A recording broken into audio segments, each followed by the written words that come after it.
Ignite is an ongoing series of speedy presentations. They've ranged from building multi-person pogo sticks to hacking chocolate. Any topic the geeks hold dear. Each speaker gets only 5 minutes and 20 slides that auto-advance every 15 seconds. Hey guys, as Patrick just said, I'm Matt Smith, and we're talking about Hackintoshing. So on a most basic level, Hackintoshing is you're taking a standard white box PC straight out of Best Buy, and you're installing Mac OS X on there. A lot of really awesome things that go along with this. Primarily, why should you care? The biggest thing is going to be money. And like right here, you've got some guys who've popped OS X on some Dell netbooks, something that's really been popular as an alternative for the iPad that a lot of people have been coming out with. So like, looks like he's got GDGT up there.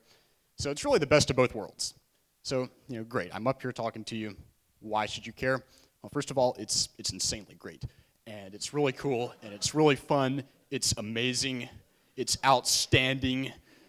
And you can mesh those in a YouTube video later. And again, just coming back to the main monetary concerns going along with that. People do it to save money, and especially if you figure out how to do it, it's really fun. And just a really great sense of accomplishment when you got your HP computer and you got OS X on there.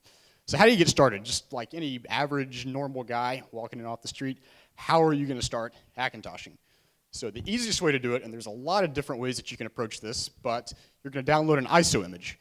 And an ISO image, for those of you that don't know, is a way to represent physical media on a file on your computer. All your bootable information and everything is still going to be on there. So Google those. It's kind of equivalent to Linux distributions. You've got Callaway, IgniteATL, and all that. Google it, download the ISO, all right? And then you're just going to burn that image to a DVD. Right here, I've got a screenshot of disk utility pulled up. Like if you got a MacBook or something, you can do this. There's also great software out there for Windows where you can burn an ISO. So you burn your DVD, you got your DVD, pop it in the drive, go into BIOS, and you're going to select your CD-ROM drive in order to boot. If you don't know how to get into BIOS, just start the F1 key and just and go down the way and figure it out. Works for me.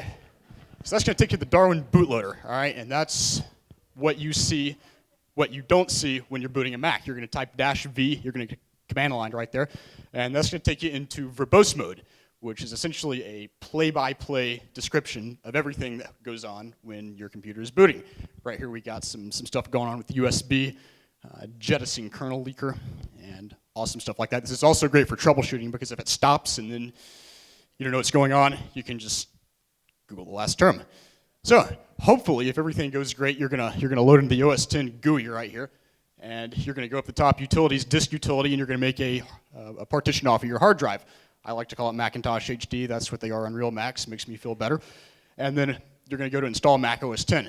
Just want to make sure that you do select the partition that you just created to install the operating system. It's pretty straightforward. Sit down, go grab a cup of coffee while that does, or whatever you like to do when stuff is installing. So you're going to reboot, and hopefully, if everything goes great, you're going to get this. Unfortunately, it's not always going to look as awesome and clean as that does. You're going to have a lot of problems with drivers.